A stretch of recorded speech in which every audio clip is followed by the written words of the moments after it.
नमस्कार दोस्तों, स्वागत है आपका एक नए अनोखे वीडियो में फिर से। थोड़े समय के बाद आया हूं, बट फिर एक बहुत ही शानदार टॉपिक के साथ आया हूं मैं आपके पास। आज इस वीडियो में मैं कुछ चैलेंज करने वाला हूं। बोलो जी क्या? इस वीडियो में आज चैलेंज करने वाला हूं मैं इस बात का कि इस वीडियो को आप लास्ट तक जरूर तक देखें और जितने भी स्टॉक मार्केट में नुकसान करने वाले मेरे दोस्त हैं वो सब के सब वापस से प्रॉफिट बनाना चालू कर देंगे, ये मेरा दावा है। So all losers will start trading again. I will give you a simple formula and you will definitely gonna love it. इसके लिए बहुत ज़्यादा टेक्निकल एनालिसिस सीखने की ज़रूरत नहीं है, बहुत ज़्यादा फंडामेंटल एनालिसिस सीखने की ज़रूरत नहीं है, बट एक सिंपल सा तरीका अपनाना है और अब स्टॉक मार्केट से आप कभी भी नुकसान करके बाहर नहीं होंगे।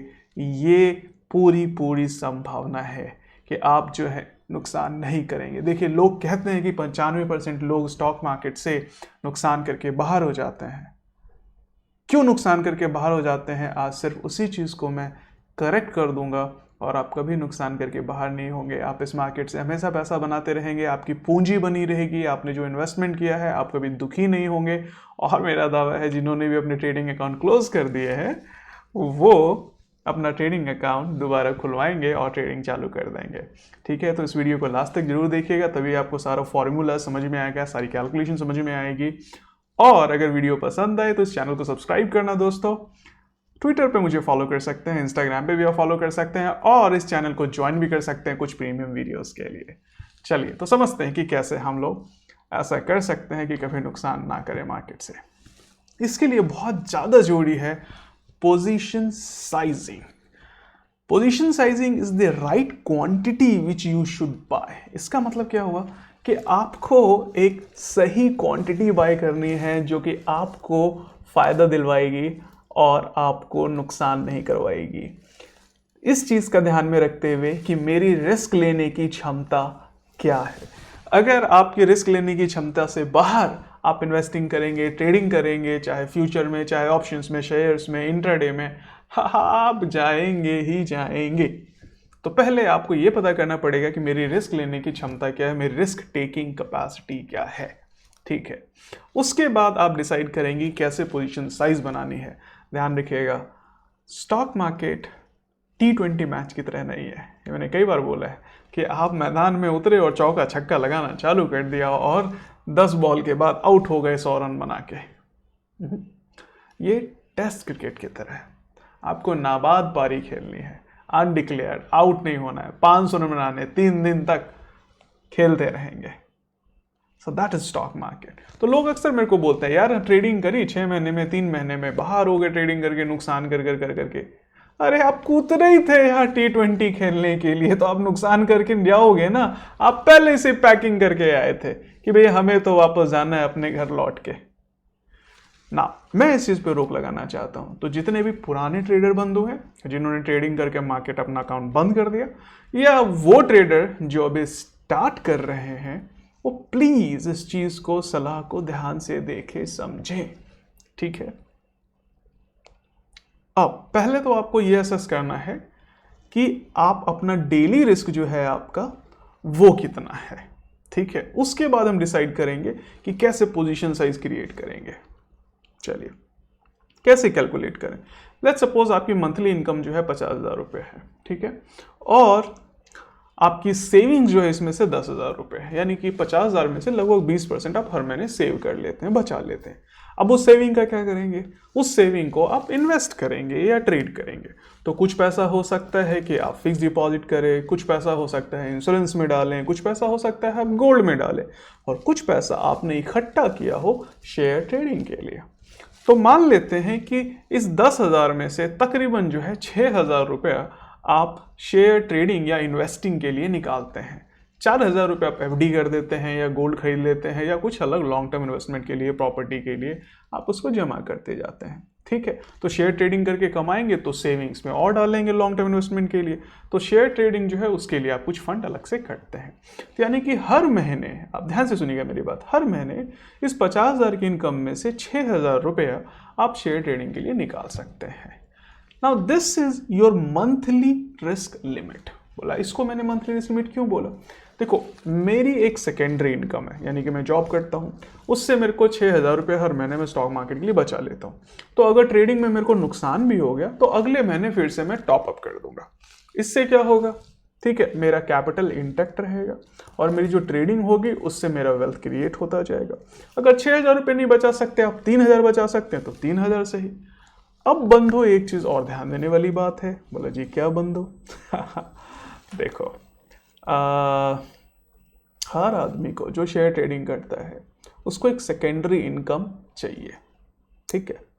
सेकेंडरी इनकम का मतलब, आप जॉब कर रहे हैं, वहाँ से सैलरी आ रही हो, आपका बिजनेस है, वहाँ से अर्निंग हो रही हो, आपको रेंटल इनकम आ रही हो, या आपके घर में आपकी बीवी कमाती हो, या आप अगर हाउस वाइफ हैं तो आपके हस्बैंड कमाते हो, कोई भी सेकेंडरी इनकम आ रही हो जिससे घर का खर्चा चल रहा हो, ताकि ट्रेडिंग करके हम और एक्स्ट्रा इनकम क्रिएट कर सके और वेल्थ बना सके और रिच हो सके, सुपर रिच हो सके। हमारे पास 4 गाड़ियाँ हो, 4 बंगले हो, यार 2-3 सिटी में 2-4 फ्लैट हो, यार याच हो, हम पूरी वर्ल्ड टूर करके आए, अपनी लाइफ को पूरी तरीके से जिए, तो वो सिर्फ सैलरी पे नहीं हो सकता है। इसलिए आप सेकेंडरी सोर्स ऑफ इनकम देखते हो, तो प्राइमरी सोर्स ऑफ इनकम आपके पास कुछ होना चाहिए, ठीक है। कई लोग मेरे से भी पूछते हैं कि क्या आप क्यों पढ़ाते हो, क्लासेस लेते हो? One of the reason is yes, मेरे पास एक प्राइमरी सोर्स ऑफ इनकम है। ट्रेडिंग से जो मैं कमाता हूँ वो सेव होता जाता है, मेरी कैपिटल खड़ी होती जाती है, मैं गाड़ी खरीदता हूँ, मैं घर खरीदता हूँ, ऑफिस खरीदता हूँ, तो मैं लॉन्ग टर्म में डेली रिच होता जाता हूँ। तो इसलिए सेकेंडरी इनकम बहुत ज़्यादा जरूरी है।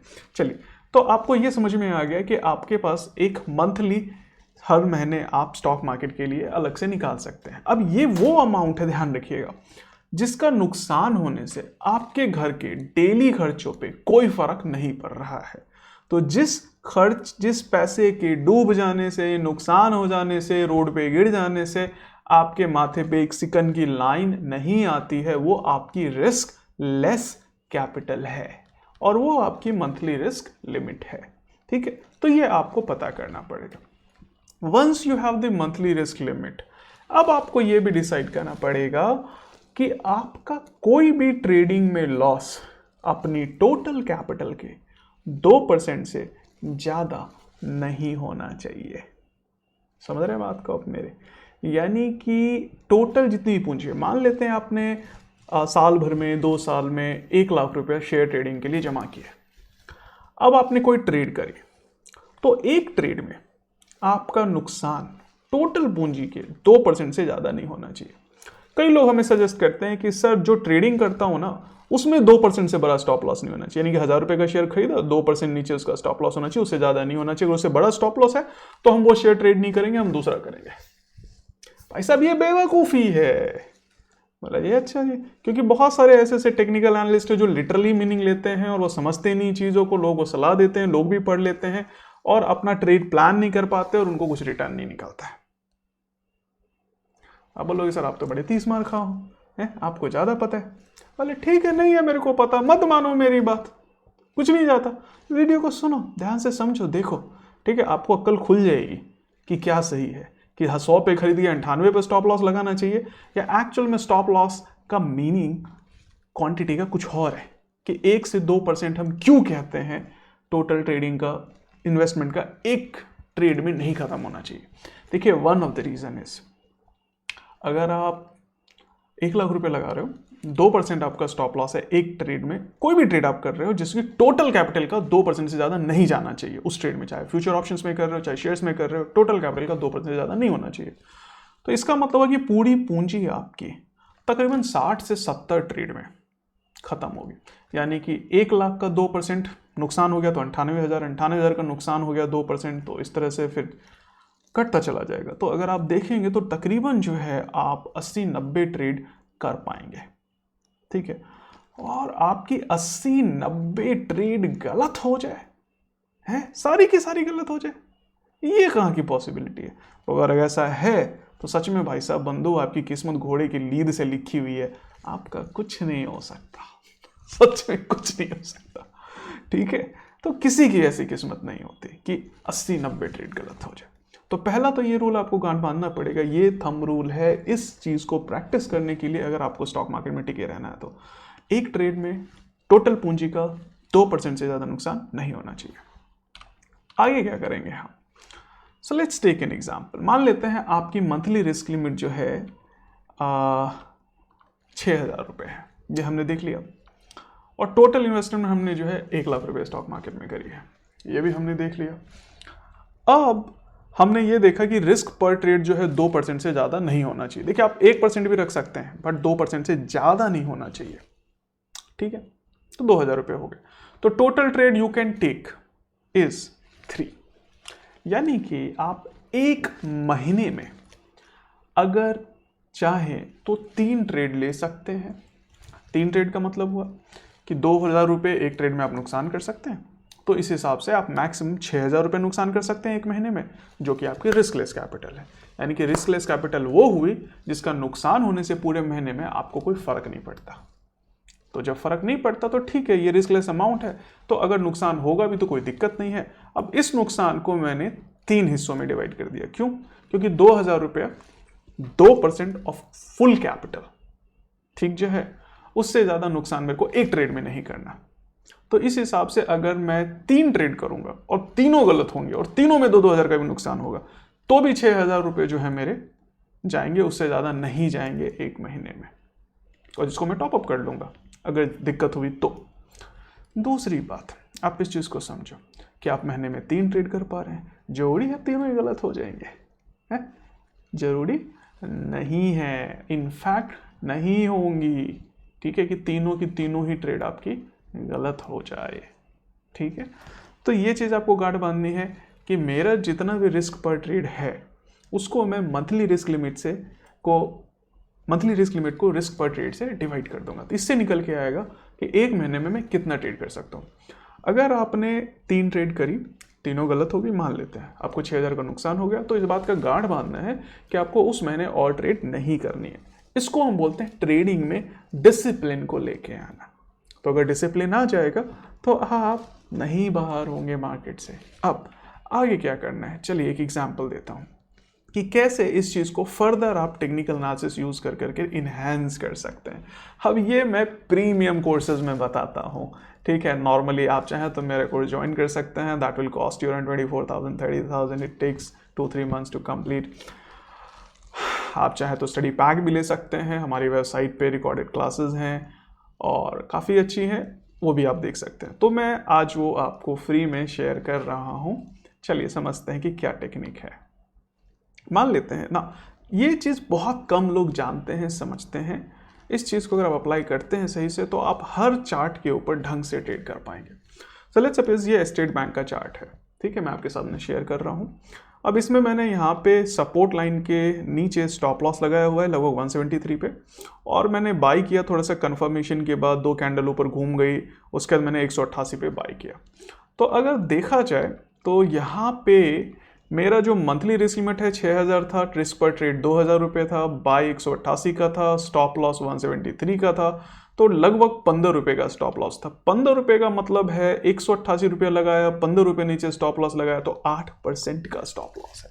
आप बोलोगे सर 8%, यार 8% तो बहुत ज़्यादा है, 8% पे मैं तो नहीं कर सकता ट्रेड, यार एक ट्रेड में 8% डूब जाएगा तो हमारा तो बड़ा नुकसान हो जाएगा, हैं 7-8 ट्रेड में मैं मार्केट से बाहर हो जाऊँगा। भाई साहब नहीं, आपको नहीं करना है ऐसे काम। आपको क्या करना है, अब आपको पोजीशन साइज डिफाइन करना है। तो कैलकुलेशन कैसे करेंगे पोजीशन साइज की, ध्यान से सुनिएगा। टोटल ट्रेडेड क्वांटिटी हमारी कितनी होनी चाहिए, ये अब हम निकालना है। पोजीशन साइज का मतलब है कितनी क्वांटिटी हम ट्रेड करेंगे। तो 2,000 रुपये हमारा रिस्क लिमिट था पर ट्रेड, ये हमने देखा 2% ऑफ टोटल कैपिटल। उसको हमने क्या किया, 15 से डिवाइड किया 15 से, जो कि हमारा स्टॉप लॉस का लिमिट था कि 15 रुपया, 188 माइनस 173, तो 15 रुपये का नीचे हमारा स्टॉप लॉस था। तो अब 2000 को 15 से डिवाइड करेंगे तो लगभग 134 शेयर्स के आसपास आपकी बाइंग होगी। अब अगर 134 शेयर्स आप खरीदते हैं और 15 रुपये मार्केट नीचे आ गया तो 134 इंटू 15, 2010 रुपये का नुकसान होगा आपका। एक ट्रेड में 2000 से ज़्यादा का नुकसान नहीं हुआ टोटल कैपिटल से ज़्यादा का। तो आप बोलोगे सर अगर 15 रुपये जाएगा तो भी तो 2000 का ही फायदा होगा। अरे भाई 2% कमा रहे हो, अगर 1% 2% महीने का कमा रहे हो, कौन सा खराब है। और ये तो यार तुम एक ट्रेड में कमा रहे हो ना, अभी तुम्हारे पास 3 ट्रेड करने के और ऑप्शन भी है। अगर तीनों में 2-2% कमा ली तो 6% हो गए, क्या दिक्कत है। So this is one of the finest way to assess your position size, use it into trading, और मार्केट से बाहर होने की जरूरत ही नहीं है। चलिए, अभी वीडियो खत्म नहीं हुई है, पिक्चर बाकी है मेरे दोस्त। अब मैं आपको बताने वाला हूं कि पोजीशन साइज को इंक्रीज कैसे कर सकते हैं। ठीक है, देखिए क्या है, मैं सही में बता रहा हूं, trading is not about forecasting prices. लोगों को लगता है कि भाई शेयर के प्राइस कहाँ जाएंगे ये पता चल जाए तो मैं तो छा जाऊंगा, खूब प्रॉफिट बनाऊंगा। इससे कुछ नहीं होता। कोई नहीं बता सकता दुनिया में कि शेयर्स के प्राइस कहाँ जाएंगे, भगवान के अलावा किसी को नहीं पता है। कंपनी के मालिक को भी नहीं पता कि शेयर्स के प्राइस कहाँ जाएंगे, उसके हाथ में नहीं है। ठीक है, तो अब हमें यह पता करना है। देखिए, मैं आपको बार बोलता, trading is more about strategy, planning, money management, discipline. ठीक है, अब हमें एक क्वेश्चन ये उठता है कि पोजीशन साइज कैसे बढ़ाएं अगर हमें और बढ़ाना है तो। देखिए, पहली बात, let your set target is achieved. दूसरी बात, अगर प्राइस 2% और एक्स्ट्रा चला जाता है, जो कि मेरा स्टॉप लॉस का लिमिट है, उसके बाद हम पोजीशन साइज बनाएंगे। देखिए, एक चीज को गांठ बांध दीजिए कि never average a losing trade. अगर नुकसान हो रहा है तो उसको एवरेज मत करिए। एवरेज का मतलब है आपने और पोजीशन साइज बढ़ा दी। आपने 100 खरीदे थे, 100 और खरीद लिए प्राइस घटने पे कि भाई 100 पे खरीदा था, 80 रुपये रेट चला गया, तो भाई हम 100 और खरीद लेते हैं, तो एवरेज 90 रुपये पे आ जाएगा। इसको बोलते हैं एवरेजिंग। लूजिंग ट्रेड को एवरेज करने के लिए बहुत एक्सपीरियंस चाहिए, बहुत अच्छी टेक्निकल एनालिसिस की स्किल्स चाहिए। बट विनिंग ट्रेड को एवरेज करने के लिए ज़्यादा कुछ नहीं चाहिए। तो कैसे हम विनिंग ट्रेड को पोजीशन साइज इंक्रीज करेंगे? तो लूजिंग ट्रेड के लिए मैं मना कर रहा हूँ, विनिंग ट्रेड में पोजीशन साइज इंक्रीज कर सकते हैं और एक्स्ट्रा प्रॉफिट के लिए। सो लेट्स सपोज मानते हैं कि एक ट्रेंड है, 100 रुपये पे आपने बाई किया है, स्टॉप लॉस आपका जो है, टारगेट आपका 105 का है, स्टॉप लॉस जो है आपका लगभग 103 का है। और बात करें हम लोग, तो हमने जो है डिसाइड किया कि भाई हम जो है अपनी क्वांटिटी डबल करेंगे 107 पे, अगर हमारा 105 का स्टॉप लॉस टारगेट अचीव हो जाता है तो। बोला ऐसा क्यों? क्योंकि 2% लगभग बढ़ गया। अब अगर आपने 100 लिया था, उसका डबल हो गया, 200 हो गया, और अगर प्राइस 2% नीचे भी आ गया तकरीबन, तो आप मान के चलिए टोटल 400 रुपये का आपको नुकसान हुआ, मतलब 4 रुपये का नुकसान हुआ, 4 रुपीज़ का। तो इसके हिसाब से आपका जो 107 में से अगर हमने 4 घटाया, तो मेरा जो स्टॉप लॉस का टारगेट था एसएल का, वो था 103, वहाँ तक प्राइस हमारा आ गया। आप समझ रहे हैं? यानी कि क्वांटिटी 200 हो गई, डबल हो गई। इस हिसाब से अगर हमारा 2% नीचे गया प्राइस, तो इसके हिसाब से हमारा जो है 4 रुपये का नुकसान हो जाएगा टोटल, क्योंकि 200 क्वांटिटी है। तो अब हमारा अगर 4 रुपये का नुकसान होता है, तो जो हमारा स्टॉप लॉस है 103 का, वो ट्रिगर हो जाएगा, हम बाहर हो जाएंगे मार्केट से। जो प्रॉफिट कमाया था वो चला गया हमारा ऊपर के साइड का, बट नीचे का 103 का प्रॉफिट फिर भी आपको रहेगा। तो आप चांस ले सकते हैं पोजीशन को इंक्रीज करने का। तो ऐसे आप पोजीशन इंक्रीज करेंगे। अब एक क्वेश्चन और उठता है कि मैं इंट्राडे में कितनी बार ट्रेडिंग कर सकता हूं। ये मैं अगली वीडियो में आपको बनाऊंगा। ठीक है, तो अगर आपको वीडियो मिस ना हो तो क्या करना पड़ेगा आपको? चैनल को सब्सक्राइब करिए, दोस्तों के साथ शेयर कीजिए, और बेल आइकन को जरूर प्रेस कीजिएगा, ताकि जब नोटिफिकेशन आए तो मिस मत करना। उस वीडियो में मैं आपको एक सिंपल सा तरीका बताऊंगा इस चीज़ का आंसर, कि इंट्राडे में कैसे हम ट्रेडिंग कर सकते हैं, कितनी बार ट्रेडिंग करनी चाहिए, और इंट्राडे में हर बार प्रॉफिट बना करके कैसे निकले। इसके लिए स्ट्रैटेजी, कोई टेक्निकल फंडामेंटल नहीं है, मैथमेटिक्स है, simple rule of probability. I am encashing rule of probability, nothing else. Okay, तो थोड़ा सा अटेंशन दीजिए, चीज़ों को फॉलो करके देखिए। अगर अच्छा लगे तो कमेंट कीजिए, ठीक है, सब्सक्राइब कीजिए इस चैनल को। मैं बार बार बोलूँगा, मुझे ट्विटर पे फॉलो कीजिए या इंस्टाग्राम पे फॉलो कीजिए। मिलते हैं अगली वीडियो में, तब तक के लिए bye bye, take care, have a nice day.